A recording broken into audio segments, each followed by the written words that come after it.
This week, the Associated Press wrote extensively about the decline of orphanages around the world. And here to talk more about that trend is Terry Musin, the co-host of the 700 Club and the founder of Orphans Promise. Thanks for joining us here in Studio 9. Thank you. It's nice to be here. Yeah. So you, from your vantage point, are you really seeing this decline in orphanages?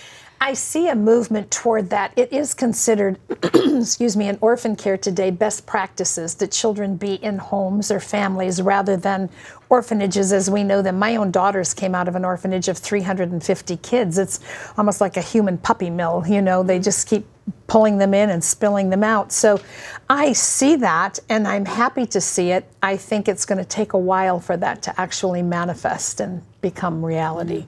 What do you see driving it, and why do you think the progress might be slow? Well, I think a couple of things are driving it. I think, one, no country likes to think that they're known for having thousands and thousands of orphans. I think another thing that's driving it is the realization that children find something in family and in a family setting that you can't get in an institution. Institutions turn out people with victim mentalities, people who are diminished emotionally, psychologically, don't know how to actually connect and relate to people very often on a deeper level. I think that we want all children to have an opportunity to thrive and to grow and to do well. And where does that come from? Usually the family unit. So, you know, what we're needing is smaller homes if children don't have a family to go to, smaller homes where children can have a mom and a dad or at least one parent that's overseeing a family-like setting. So they know what family is. How can you grow up and have a family if you have never been in one? I also think that you know, some countries want to get into the EU, and it favors them to not have the population of orphans in big institutions, a known commodity for them. So I think that's part of it.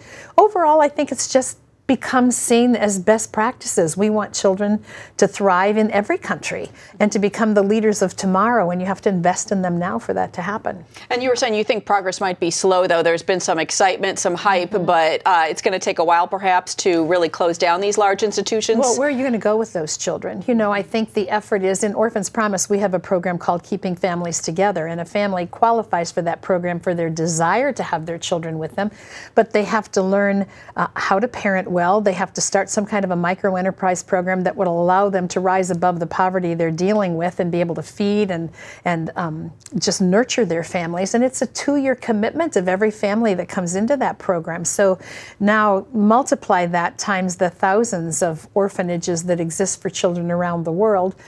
People like the idea of giving to orphanages, but really we need to be concerned, I think, about helping individual children heal, thrive, and do well. So for people in the church who are looking at this and saying, wow, yeah, maybe I shouldn't give to an orphanage, but I do want to help, what do you think are some good ways that people in the church can be thinking about this situation? Well, first of all, I think know who you're giving to. You know, give to someone who's accountable to you in some capacity with reports and that has feet on the ground. You know, don't just throw your money at something you don't know anything about, because a little bit of money can make a big difference in many, many instances. You know, for churches that want to help support families that are adopting in your church, it's very costly to do that. Come on board with that. Encourage them in the process. Just getting the child to become a part of your family is only step number one. Becoming family is an ongoing process. So encourage them and stand with them, walk through that journey with them. You know, right here in the United States, our foster care system has 500,000 children in it. If you have the heart for it and God's called you to it, be a foster care parent that can pour value and love and compassion into the life of a child. Some of those children are in 10, 11 foster care homes before they ever come out of the system. There's lots we can do, and support good work that's going on worldwide.